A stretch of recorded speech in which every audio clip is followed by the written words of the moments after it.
The final day is upon us.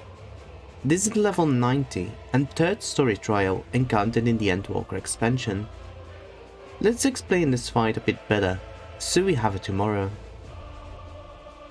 The End Singer will start with Elegeia, a light-hitting AoE that also spawns 2 planets.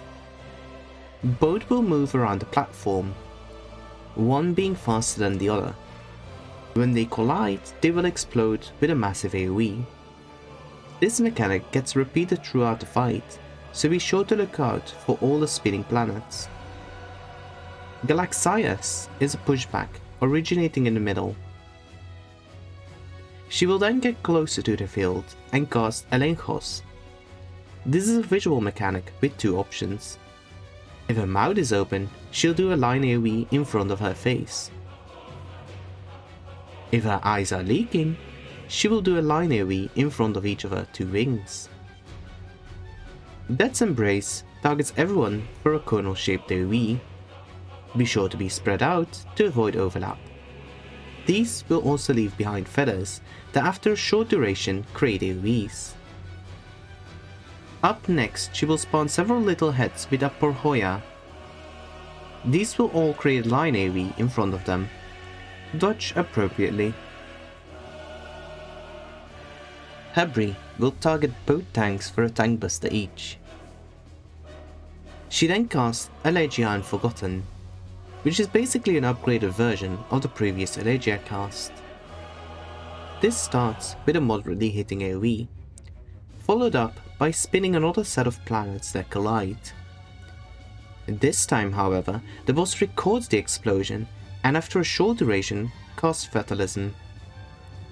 Fatalism rewinds the planets and let them redo their collision, creating the selfsame AoE again. She again will cast Elegeia Unforgotten, but this time, when recorded impact will again recollide, she will cast Galaxias, the knockback. Be sure to be knocked away from the recorded explosion. Extasis spawns heads that will create a growing black puddle underneath them, leaving only small spots at the edge of the arena safe.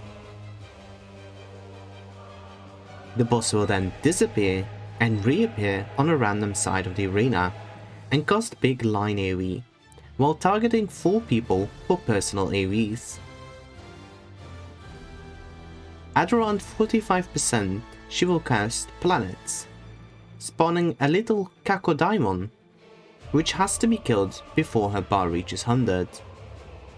The Cacodemon will cast Meteor Radiant, which spawns several celestial bodies that will indicate where they will crash down with a line.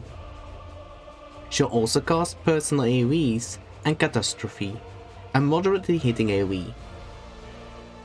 At the end of this mini phase, she'll throw a big planet on the arena, dealing heavy damage. Be sure to use the tank limit break to survive this. After a cutscene, the boss will cast Telos, a moderately hitting AoE. The boss will then cast Telomania, which gives the boss 1 damage up buff, followed up by hitting the field with 4 low hitting raid wides and 1 moderately hitting one. After which, 4 random people will be targeted, spawning 3 circle AoEs underneath them back to back. At this point, the boss will then keep repeating Telomania, each time upping her damage buff, until either your group or the End Singer faints. As this was a lot of mechanics, I would like to remind you that you can use the timestamps to rewatch certain mechanics. If you have any questions, feel free to ask them down below. Have a wonderful day, enjoy your Final Fantasy XIV experience, and until next time, bye!